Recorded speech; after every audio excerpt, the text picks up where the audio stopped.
আসামি হিটু শেখ আপিল করে এবং যদি মহামান্য হাইকোর্ট তাকে আসলে। সম্মানিত দর্শক শ্রোতা, ভিডিওটি যে যেখান থেকে দেখছেন আশা করি সবাই ভালো আছেন, সুরক্ষিত আছেন। বন্ধুগণ, হিটু শেখকে নিয়ে কেউ মন্তব্য করছে এই তো হিটু শেখ বেরিয়ে এলো, এই তো মুক্তি পেল, এই তো ঝুললো, এই তো বাঁচলো, এই তো নানান মতপ্রবাদ। আসলে বিষয়টা কি, চলুন আমরা এক নজর দেখে আসি আছিয়ার আইনজীবীর ফুটেজ এবং শুনে আসি তার বক্তব্য। ডেট ধার্য করা হয়েছে, আমাদেরকে চিঠির মাধ্যমে জানিয়ে দেওয়া হয়েছে আগামী 22/7/2025 তারিখে হিয়ারিংয়ের জন্য ডেট রাখা হয়েছে। তো এক্ষেত্রে আসামি যদি ব্যক্তিগতভাবে আপিল করে বা ব্যক্তিগতভাবে আপিল নাও করে, সেক্ষেত্রে জেল আপিলের মাধ্যমে ডেট জানিয়ে দেওয়া হয়েছে হাইকোর্ট থেকে। জেল আপিল করে আসামি পক্ষ থেকে একটা হিয়ারিংয়ের জন্য ডাকা হয়েছে। তো আমরা যতদূর জানতে পেরেছি আসামি পক্ষ থেকে ব্যক্তিগতভাবে এখনো কোনো আপিল করা হয়নি। যদি আপিল করে সেক্ষেত্রেও 22/7/2005 হিয়ারিং হবে, আর যদি আপিল নাও করে সেক্ষেত্রে জেল আপিলের যে হিয়ারিং সেটা 22/7 হবে। আসলে এটা আসলে ব্যক্তিগত কোনো অভিমত নয়, এটা আসলে সারা দেশবাসী, আসিয়ার পরিবার, সমস্ত বিশ্বই তাকিয়ে আছে এই ধরনের একটা ন্যাক্কারজনক হিংস্র মামলা। এটা আসলে সবাই যেভাবে চেয়েছিল যে 1 নম্বর আসামি হিটু শেখের সর্বোচ্চ সাজার আওতায় আনা হোক, আমরা রাষ্ট্রপক্ষে আইনজীবীরা কাজ করে এটা আসলে সক্ষম হয়েছে শাস্তিটা চূড়ান্ত করতে। তো আসলে এখন আমরা সারা বিশ্ব তাকিয়ে আছি আসিয়ার পরিবার সহ যে এই মামলায় সর্বোচ্চ সাজাটা দ্রুতভাবে কার্যকর করা হোক। এটা আসলে খুবই একটা পজিটিভ মেসেজ যে নারী আইনজীবী হিসেবে সমাজের জন্য এটা খুব পজিটিভ একটা মেসেজ যে এই ধরনের মামলায়, বিশেষ করে শিশ কিছুই বুঝে ওঠার আগেই তার জীবন প্রদীপ নিভে গেল। তো এই ধরনের মামলায় আসলে এইভাবে যদি খুব দ্রুত সময় বিচার হয়ে আসে তাহলে আসলে আসামিরা ভয়ের ভীত থাকবে এই ধরনের অপরাধ করতে 10 বার চিন্তা করতেন। বিজ্ঞ বিচারক যেভাবে মনে করেছেন, ওনার আইনের প্রতি শ্রদ্ধা রেখেই বলছি, উনি যেভাবে মনে করেছেন উনি দিয়েছেন, আমরা মেনে নিয়েছি, কিন্তু পুরোপুরি আমরা প্লিজড না। এই জন্য আমরা আসলে রাষ্ট্রপক্ষ থেকে চাচ্ছি একটা আপিল করতে, যেন বাকি 3 জন আসামির কেন খালাস দেওয়া হয়েছে ওনাদের যেন একটু শাস্তির আওতায় আনা হয়। এই জন্য আমরা আপিল করব, সুযোগ আছে, করা যায়, রাষ্ট্রপক্ষ থেকে আমরা করতে পারি।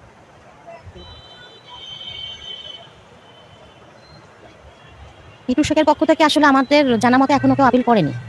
জেল আপিল হচ্ছে, আর জেল আপিল হোক আর পার্সোনাল আপিল হোক, সেটা আসলে 22/7/2025 হিয়ারিং এর ডেট হবে।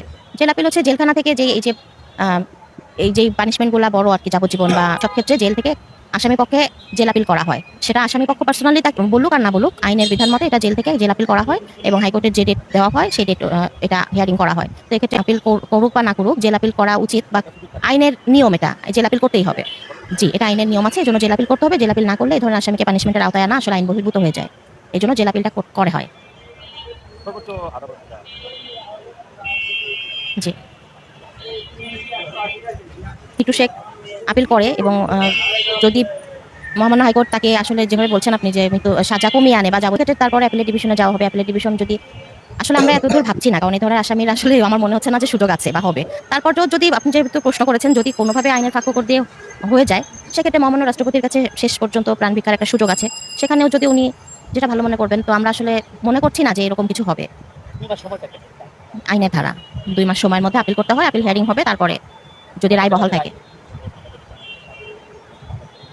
জি, এটা তো আইনের বিধান, যেহেতু মহামান্য হাইকোর্ট সর্বোচ্চ আদালত, মহামান্য হাইকোর্ট থেকে তারপর অ্যাপিলেট ডিভিশনে যাওয়া হয়, তারপরে রাষ্ট্রপতির কাছে প্রাণ ভিক্ষার একটা সুযোগ থাকে। এগুলো আইনের স্টেপ বাই স্টেপ দেওয়া আছে, এই জন্য এটা করা হয়। জি, সেক্ষেত্রে আসলে সর্বশেষ যেটা রাষ্ট্রপতির কাছে ক্ষমা প্রার্থনা করে, জীবন ভিক্ষা করে, সেক্ষেত্রে আসলে আমাদের আর কিছু হয়তো করা থাকবে না। আইনের বিধান নাই, না, রাষ্ট্রপতির রায় চূড়ান্ত রায়। উনি যেহেতু আইনের বিধান আছে, বিধান বলে উনি করতেই পারেন। জি, ওনার প্রাণ ভিক্ষায় অনেক সময় মাপ পেয়ে যান, বেঁচে যান, কিন্তু আসলে আমরা এই মামলার ক্ষেত্রে আসলে এরকম আশাই করছি না, চিন্তাও করতে পারছি না। আমরা সর্বোচ্চ সাজাটাই বহাল রাখতে চাচ্ছি এবং দ্রুত সময় দেখতে যাচ্ছি। সম্মানিত দর্শক শ্রোতা, শুনলেন আসিয়ার আইনজীবীর মুখ থেকে কিছু কথা। এখন কথা হচ্ছে, নানানজন নানান রকমের মতপ্রকাশ করছে হিটু শেখকে নিয়ে। আসলে বাস্তব চরিত্র এবং বাস্তবতা খুবই কঠিন। সেক্ষেত্রে আমাদের অপেক্ষা করতে হবে সামান্য হাইকোর্ট এবং বিচারক যে ফলাফল দেবে সেটাই আমরা সন্তুষ্ট প্রকাশ করব। যদি আমরা এ বিষয়ে সন্তুষ্ট প্রকাশ না করি তাহলে আমরা অবশ্যই রাষ্ট্রদ্রোহী হিসেবে চিহ্নিত হব। অপেক্ষায় থাকি পরবর্তীতে হিটু শেখকে নিয়ে কী রায় দেয় হাইকোর্ট। তবে আমরা একটা বিষয়ে অবগত হয়েছি বা আমরা জানতে পেরেছি, সেটা হচ্ছে এখনও আপিল করা হয়নি, অর্থাৎ হিটু শেখ এখনও আপিল করে নাই। সম্মানিত দর্শক শ্রোতা, অবশ্যই নতুন হলে চ্যানেলটি সাবস্ক্রাইব করবেন এবং ভিডিওটি শেয়ার করে সকলের মাঝে পৌঁছায় দেওয়ার অনুরোধ রইল।